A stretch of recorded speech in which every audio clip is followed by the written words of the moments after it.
What's up, guys? You're listening to another episode of Selling on Amazon with Andy Isom. You know what you need to do. You're just not doing it. I want to open up this episode actually sharing with you guys a quote or excerpt from the Modern Wisdom podcast by Chris Williamson. I saw this video on my Instagram feed weeks ago, but it has stuck with me ever since. That quote resonated so strongly with me as someone who has been a full-time entrepreneur now for a few years, because the success of my businesses really rests solely on me. There's beauty and struggle with being your own boss, running your own business. But at the end of the day, the responsibility of success really falls upon you, which can be awesome and super motivating, right? Because the sky's the limit. But there's a lot of things in my businesses, and I'm talking about my Amazon brand, my personal brand, other business endeavors, where I know what I need to do to get to the next level. I know what needs to happen. I know the work that needs to be done, but maybe I'm just avoiding it for whatever reason. So then that introduces the question, and you can think about this in your own life with whatever it is that you're trying to accomplish, whatever goal you have, whatever business you're trying to start. It really doesn't matter. We can apply this to really anything, right? Any goal, any business, any endeavor. We have to ask ourselves the question, why are we avoiding the work that we know we need to do to reach the result or accomplish the goal? And I've kind of thought out and broken down 3 core reasons why we avoid doing the work we know we need to do. Reason number 1 is we don't know how to do the thing. There's a subtle difference here. You got to understand the difference, right? You know what you need to do, but maybe we're avoiding it because we don't know how to do it. So there's 2 ways that we can, remedy this issue. Number 1, educate yourself, right? Let's say, for example, I know I need to lose weight. I know what I need to do. I know that I need to lose weight. But maybe you don't know the best way to lose weight for you, right? So you need to educate yourself. Go out there, consume content, listen to podcasts, watch YouTube videos, purchase books, whatever it is, educate yourself in the space of losing weight so that now you know how to lose weight. And again, the best way that will work for you, your body type, your schedule, your motivation, and all those different elements. Find the best way, educate yourself to find the best way that's going to work for you. And the second way we can remedy this issue is to find someone to help you. Find someone to help you. In the weight loss fitness world, you do this with a personal trainer or a nutrition coach that can help you find a personalized, proven solution that they've done with other clients or they've been doing this for years, and they can hold you accountable. There's so many benefits, guys, to having a personal trainer or a nutrition coach. One is because likely they've been doing this for a decent amount of time. It's maybe the only thing they do all day. So they have a lot of experience. They've seen what works and what doesn't work for other clients, other people. And so instead of you reading, watching, learning, trying, failing on your own, you can skip that and just be like, yo, you've done this with people just like me. What should I do? Boom, they tell you, you do it. Golden. Now, there's obviously a higher cost with that, right? It's not free YouTube or free podcast. You're going to have to pay this person, right? But also the side benefit of that as well is the accountability standpoint. I find myself, and from what I've seen online, I feel like a lot of people also feel the same way or act the same way. When information is free, you're not quite as accountable to implementing the information. For example, like if you were to go watch YouTube videos on how to lose weight, like, I need to lose weight. I want to lose 10 pounds. I need to lose 25 pounds, whatever it is. So I'm going to go watch a bunch of videos. Okay, here's the food I need to eat. Here's how I need to do whatever. I need to work out more. Here's some workouts I can do. Like, okay, that's all great and fun, but you still got to actually go and do it. Versus if you pay money for a personal trainer to go to the gym with you and stand by you and tell you, pick up this weight, do this.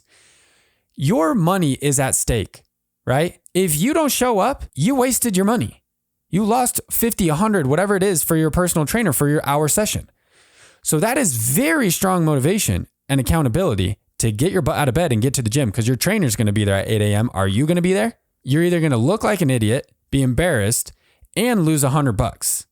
So that is pretty strong motivation for you to actually do the thing. So putting your money into something can be a very strong motivator if you're someone who's like struggles to actually do stuff about it. I've done this with myself. I've said, I need to be better at running ads, or I need to be better at doing my bookkeeping or whatever. And I'll go watch videos on how to be a better bookkeeper and how to da.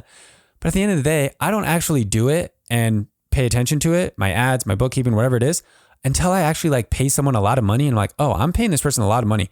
I better get this shiz done so we can get some results. So again, paying someone, finding someone to mentor, to help you with whatever it is, or even just investing money. Instead of just watching free YouTube videos and reading free articles on the internet, go buy a book. Pay money for something so that you'll actually read it.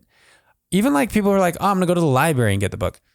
That's not as powerful simply because you spent money. You might go to the library and get a book, but you'll never read it because whatever, it's free. But if you pay $20 for a book, you are way more likely to actually read the book because you paid $20 for it. So if you suck at reading and you're like, I'm just going to get it free from the library, spend a lot of money on the book. And I bet you're more likely that you're actually going to read it. Okay, going back to this question of why do we avoid it? Okay, we don't know how. So we talked about those two solutions. The second of these three reasons of why we avoid doing the work we know we need to do is because it seems painful or difficult. It seems painful or difficult. Now, this is coming from the angle that you've never actually done this. Why have you not started your brand on Amazon? You know how, you've been listening to the podcast forever, but it seems painful or difficult. Seems risky. It seems scary, right? You've never done it before. Let's again go back to kind of the fitness example. I like using fitness examples because I think it just has so many great analogies for business as well. Let's say okay, I want to get stronger. I want to lose weight. I want to look better, whatever it is. I know that I need to run a mile, or I know that I need to do 50 push-ups a day. Maybe you've never run a mile in your life. Maybe you've never done 50 push-ups in your life, but you've probably seen or heard of someone who has. You've probably seen a video of someone running a mile, or you've been to a place and you went to an event, your cousin ran in some. Likely you've probably seen or heard or know someone who's run a mile. And when you see them, whether they're posting on their Instagram, like we could even push that. Let's talk marathon. Like I see videos of people who finish marathons, and they look like they're about to die. They like collapse across the finish line and you're like, ooh, that looks horrific. I ain't never doing that. Or like, let's say, you see someone do 50 push-ups and they're sweating and shaking on like their last push-ups. And you're like, that looks like it hurts. I ain't really wanting to do that. And that can be a reason why you're avoiding doing push-ups and avoid running, because it looks like it freaking hurts. But here's the thing. It does. It does hurt. And we're actually going to get to that here in just a second. But the second aspect of it seems painful or difficult is because it requires energy. It requires energy to do stuff. It requires mental and physical energy. Like if we're talking about working out, like, oh, I got to get to the gym. I got to get to the gym. I'm going to, do a nice 1 hour, 45-minute workout. I'm going to do, these lifts. I'm going to do a run. You're thinking about it and it seems painful or difficult, which again, it will be. It is if you push yourself, obviously. But mentally, it's going to require energy. Mentally, you have to get yourself in the mindset that you're about to go do a hard workout. You will sweat. Your body will hurt. You will be uncomfortable. You may be tired when you're done. You may be sore for a few days. That is going to require mental energy and commitment to not only get there to the gym, but actually get through the workout. Like there's the physical element of like, oh, these weights are getting heavier and heavier with every, repetition. But the mental side of it is exuding the energy of like, one more. I got to finish my 5 reps. I got to finish my 3 sets. So you're exerting a lot of mental and physical energy. Guys, it's the same thing with business. It's the same thing with your business. It requires a lot of mental and physical energy. Probably not as much physical as like lifting weights, but still, you got to get out of bed. You got to get in your office. You got to go to a place. You got to sit down. You got to type. You got to be focused on the computer screen. That is physical energy as well as mental energy. Like I think about recording these podcast episodes. Guys, you would be shocked about how physically drained I am after this. Like when I do my 1 hour coaching call with my students every week, I love doing it. But I know when that call is over and I hit the stop button and end, I'm like taking a big breath, leaning back in my chair and saying, whew. And when I get up, because I always get up and leave the room after that because it's so draining, I am mentally and physically tired. It's very hard for me to like do deep work after my weekly coaching call because I exude so much mental and physical energy for that call. And so when you're building a business, doing the work that you know you need to do, I got to set up this listing, I got to message these suppliers, I got to create this design, whatever it is, that's going to require mental and physical energy. And our natural instinct is to conserve energy. So it's hard to do the work that we're avoid doing because we're fighting against our instincts. Our natural human instincts are saying, conserve energy, stay alive, conserve energy, stay alive. You go back to like the caveman days, it's like, don't go chase the mammoth unless it's like, it is time to chase the mammoth. I'd be willing to bet like the tribes of cavemen, right? Thousands of years ago that are chasing deer and mammoths or whatever they ate at that time. I bet you money they ain't just chasing deers for fun. Like they ain't out there just like, hey, Bill, like, want to go chase a couple deers for a few hours? No, I don't think that's happening. It's more like, I'm going to sit here in my hut, conserve energy in this ice age. And so I'm going to pick out, plan, strategize. So like, okay, this is when the deer migrate. This is what we're going to do. Plan your attack and be very strategic so that you can execute with your energy. And when you're not, you're conserving it. So like, that's just our primitive natural instinct is like conserve energy, conserve energy, conserve energy. So your brain's telling you like, I don't really feel like going and working on my business. I feel like sitting on the couch and just consuming mindless Netflix content because that really doesn't require much energy. You just kind of like vegetable and it's just like, the show, the entertainment, whatever. Very low energy, high stimulus. So you are fighting that. And you just have to recognize I am fighting my inner beast, caveman mind of conserving energy. The third and final reason that I want to talk about as far as why are we avoiding the work that we know we need to do to be successful is maybe you've actually done it before and had a bad experience. So the second one, right, is it seems painful or difficult or uncomfortable, but maybe you've never actually done it. The third one is you've actually done it or done something similar and it sucked. It hurt. It was painful. And here's the thing. We don't like feeling pain. We don't like the feeling of failure or losing. We don't like the feeling of working hard at our job, making money, and then turning around and wasting that money on something that didn't give us back the value we wanted. And you can think about it. I'm not just talking about like, okay, I have a 9 to 5, I make a good salary, and I go and spend $10,000 on a business endeavor and it completely fails. I lost 10 grand. There's so many other ways or examples in life where we do this on a micro scale. You go to a restaurant and your food was bad. It pisses you off. And so then what do? You say, I ain't never stepping foot in that restaurant again. I wasted $20 on that meal. That was garbage. So you had a learning experience because you felt some sort of pain, disappointment, whatever, failure. And so your brain is teaching you, don't do that again. Maybe you got injured during a workout. Like we're using this example of I need to do workout. I need to do push-ups. I need to run. I got to lose weight. That whole thing. Maybe in the past you tried working out and you got hurt. You physically got injured, like had to have surgery or something even. Maybe last time you ran a mile, you pulled your hamstring. You couldn't walk for 2 weeks. So trying to like get yourself like, 6 months later, say, okay, I got to get back in the fitness game. I need to get healthy again. And you're like, I need to run a mile. Your brain is like, yo, remember last time you ran a mile and you pulled your hamstring? Yeah, that really sucked. I don't want to do that again. It's going to be really hard to get out and run a mile, right? After having a bad experience like that. Maybe after working out, you were sore for 3 days. This happens to me, guys, when I skip leg day. I'm not a big fan of leg day. Me and my wife talk about this all the time. She loves leg day. I hate leg day. So sometimes I'll go weeks, months of skipping leg day. And then I'm like, okay, I got to get my act together and actually do a legitimate leg day. So what do? I get myself all hyped up, mentally ready, get to the gym, do a hard leg day, and I can barely get up the stairs for 2 days. Those DOMS, the delayed onset, muscle soreness, hits me like a ton of bricks. And I'm like, I can barely move. I can't play with my kids. I can't walk. And I'm like, this freaking sucks. And then I just, again, reinforce that belief of like, I hate leg day because when I do leg day, I feel like shiz.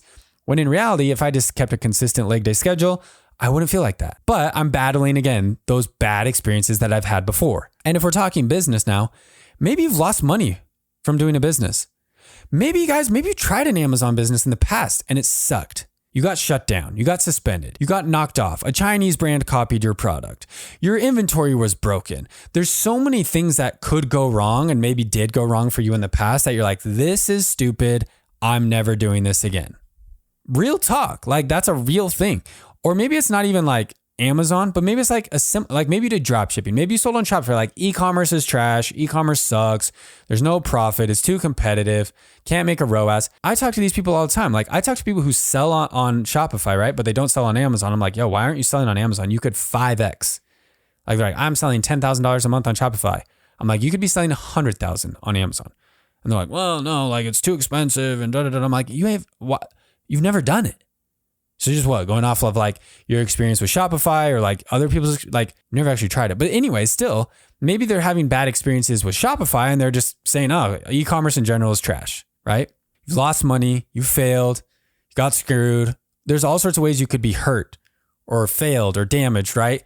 Disappointed. That is causing you now to avoid doing the work that you need to do. Here's the thing, guys, to kind of finalize this episode here. Just like you need to eat better and work out, you likely know, if you've been listening to this podcast long enough, exactly what needs to be done to build a successful business. We're 300 plus episodes deep, guys. I have shared everything. I'll keep sharing. There's always more and changing. But up to this point, I have shared literally everything you need to know to be successful with this. You know exactly what you need to do. But you also need to accept and acknowledge it's hard. It's going to take time. It's going to take financial risk. It's going to take commitment, trial, error, learning. Now, if you're in this situation, right? Situation number one, I don't know what to do. Or excuse me, you know what to do. You don't know how to do it. Start an Amazon brand. Start your own brand on Amazon. Go listen to the 300 episodes or my YouTube videos for free. Or, like we used in the example, invest in one of our programs to accelerate that learning process, find some help and mentorship, and keep yourself accountable. But the bottom line is, guys, you have enough knowledge, or you can get enough knowledge pretty easily, like I just mentioned. Start doing more with whatever it is, fitness, business, whatever. Just start doing more. You'll learn 10 times more by actually doing than listening to me talk about this. You'll learn more about an Amazon business and running a brand and building a brand, actually doing it and trying it, than sitting here listening to me talk about it. Guys, I consume content. I hire coaches and consultants. I've invested in programs. I've invested in other experts better than me for certain aspects of my business to help do things. But once that moment or that light bulb goes off of like, ooh, I know what to do. I know how to do it. Start doing it. Stop consuming content about it and start actually doing it. Mental masturbation is a huge problem in our society. With so much content out there on the internet, we can tell ourselves that we're making progress with our business by learning and strategizing. Like, ooh, I'm getting closer. I'm getting closer to building my brand on Amazon. I'm getting closer to having a successful business and making my own income online. And I'm getting closer to that goal of being my own boss because I'm listening to Andy's podcast every week and I'm watching these YouTube videos and I bought this ebook and I'm investing in this course. But until you actually do the work, you're really not any closer. You're closer in knowing how to do it, but in actually getting there, you're not closer. You only get closer by actually doing. So honestly, guys, just like actual pornography is a huge issue in our society because it's so readily accessible on the internet, mental masturbation from a business standpoint or even a personal standpoint is also a real issue and problem because of all the content out there. You'll get stronger by actually lifting weights. You're not going to get any stronger reading about workouts or watching videos about the 10 best exercises to lose body fat. You will lose no body fat watching videos about losing body fat. 0. You will not gain an ounce of muscle reading a book about how to build muscle. You'll get stronger and lose weight by simply showing up to the gym and moving weights around in whatever feels natural. That's my point is you'll learn 10 times more by actually doing, or actually, so what I should say is you'll execute 1 billion times more. You'll be 10 times closer. Gosh, I could say 1 billion times closer to your end result by actually doing than reading. I'd be willing to bet money. And I think you could agree with me. You got 2 people in a room. They both have the goal of getting stronger, however you want to measure that. One of them is only allowed to sit in a chair and read about getting stronger, but they can read whatever they want. They can have videos and courses and books. They're not allowed to touch a weight though. All they can do is educate themselves on getting stronger. Now, the other person in the room has access to zero content.